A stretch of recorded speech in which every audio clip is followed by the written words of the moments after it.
చిన్నప్పటి నుంచి మీ ఇంట్లో అలాగే మీ ఫ్రెండ్స్ అలాగే ఇప్పుడు సినిమా ఇండస్ట్రీలో మీలో మస్తు షేడ్స్ ఉన్నారా అని అన్నది ఎవరు?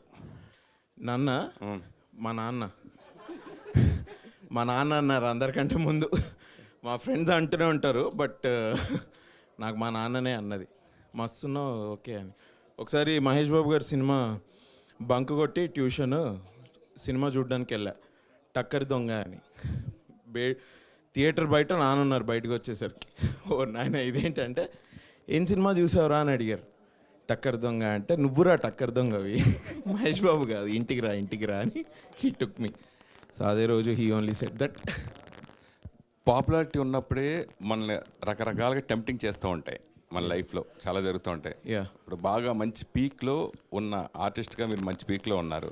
సడన్గా హీరో మారటం అనేది అది కొంతమంది ప్లస్ అవుతుంది, కొంతమంది మైనస్ అవుతుంది. చాలామంది కమెడియన్గా వచ్చి అలా క్యారెక్టర్ ఆర్టిస్ట్గా వచ్చి హీరోలు అయిన వారు సక్సెస్ఫుల్ చాలా తక్కువ అడుగుగా ఉన్నారు. సో ఈ టైంలో మీరు ఆల్రెడీ ప్రొడక్ట్స్గా బాగా పాపులర్గా అన్ని సినిమాల్లో త్రూ అవుట్ హీరోతో పాటు క్యారెక్టర్ చేస్తున్న టైంలో ఈ టైంలో హీరోగా చేయటం అనేది మీరు రిస్క్గా భావించలేదా? సార్ బేసిక్గా ఏంటంటే నేను సపోర్టింగ్ క్యారెక్టర్స్ కానివ్వండి వేరే క్యారెక్టర్స్ చేస్తున్నప్పుడు కూడా I don't approach it like స్టారో లేకపోతే ఓహో నేను ఇప్పుడు ఇంత పెద్ద సినిమా చేస్తున్నాను సో ఐ హ్యావ్ అరైవ్డ్ అని అనుకోవడాలు ఇట్లాంటివి నేను ఎప్పుడూ అనుకోలేదు. When you think you have arrived then I think there is some risk. But నేను నా అప్రోచ్ వేరే సినిమాలో సపోర్టింగ్ క్యారెక్టర్స్ చేసిన, ఈ సినిమాలో హీరోగా చేసిన, the approach is only one. Character ఏంటి, క్యారెక్టర్ని ఎలా ప్లే చేయాలి. నేను ఇప్పటి నుంచి హీరోగా ఎంచుకునే సినిమాల్లో కూడా I just don't want to be a hero, ఒకడే హీరో ఒకటి మీదే వెళ్ళింది అట్లా కాకుండా ఒక ఆల్ టుగెదర్ స్టోరీ బాగుంటే then I would love to be a part of it. At the same time, I am not going to stop doing films. ఏదన్నా మంచి క్యారెక్టర్ వస్తే కూడా చేస్తాను, నేను చేయకుండా నేనేం వదిలిపెట్టలేదు. So there is risk in people's perception, but as long as నాకు అది రిస్క్ అనిపించకపోతే I think I can pull off and ఆ ఎనర్జీయే ట్రాన్స్ఫర్ అవుతుంది టు ది ఆడియన్సెస్ అని నేను నమ్ముతాను. మేడం భవన్ గారు. Hello sir. హాయ్ అమ్మా. చెప్పండి సార్.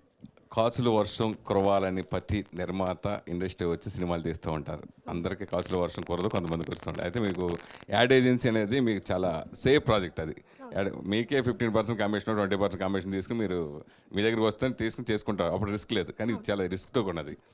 ఆ బ్యానర్కి తగ్గట్టుగా కాసుల వర్షం కురిపించే సినిమాగా ఈ సినిమా రూపొందించాలని అనుకోవచ్చా? ఆబ్వియస్లీ అండి, ఎందుకంటే ఇప్పుడున్న టైంలో చాలామంది సినిమాకి వెళ్దామంటే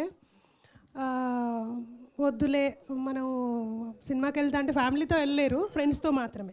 పోనీ ఓటీటీలో ఏదైనా పెట్టుకొని చూద్దాము అంటే పిల్లలు ఉన్నారు వద్దులే తర్వాత చూద్దాం, ఇలాంటివి జరుగుతున్నాయండి. నేను చూసినంతవరకు మా ఇంట్లోనే జరుగుతూ ఉంటాయి. ఇది చూద్దామంటే వద్దులే డాడీ ఉన్నారు, ఇలా జరుగుతున్నాయి మాకు. సో అట్లాంటిది కాకుండా అందరూ అండి, ఒక ఫ్యామిలీ మొత్తం, మా ఫాదర్ ఉన్నారనుకోండి, మా ఫాదర్తో నేను చూడగలను హ్యాపీగా.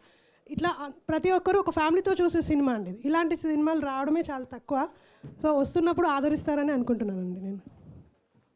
అభినవ్ అన్న, so first of all congratulations, trailer చాలా బాగుంది.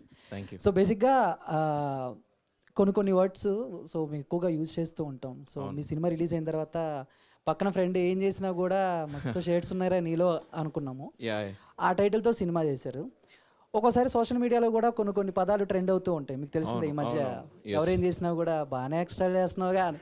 సో అలాంటి టైటిల్తో వచ్చిన అలాంటి టైటిల్ కూడా ఏమన్నా అలాంటి టైటిల్ పెడితే అలాంటి టైటిల్తో మీరు యాక్ట్ చేసే ఛాన్సెస్ ఉన్నాయి అలాగా? ఎందుకంటే ఇవి బాగా యూత్కి.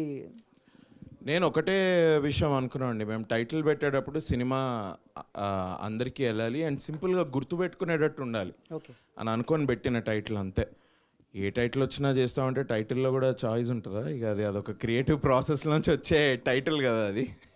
నేను ఇదే టైటిల్ పెడితేనే చేస్తా అంటే ఇంక అది కష్టం అనుకుంటా. బట్ ఇక అంతే, what ever good title for a film, a good film will always work. Thank you. Thank you.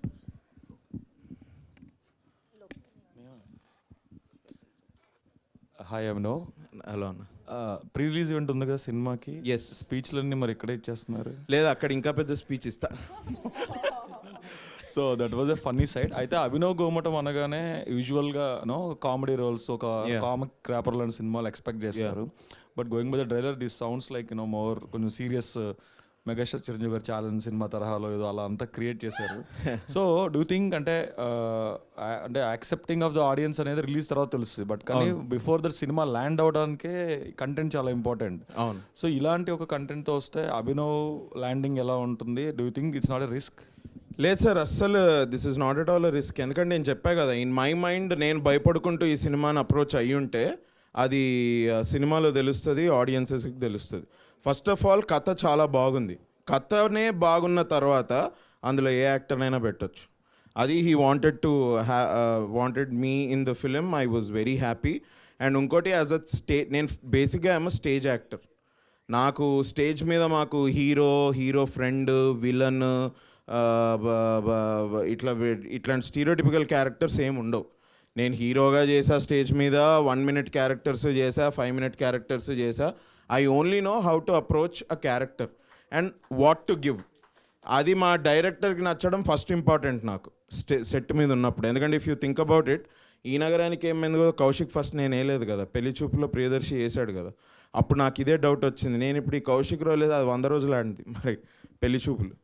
అది పెద్ద పాపులర్ క్యారెక్టర్, నేను ఇప్పుడు వేయడం అవసరమా ఇది అని నాకు అట్లాంటి డౌట్ వస్తే నేను తరుణ్కి వెళ్ళి చెప్పుకున్నా, నేను ఇంకా వేరే ఏదైనా క్యారెక్టర్ వేస్తా కదా ఇదెందుకు అని.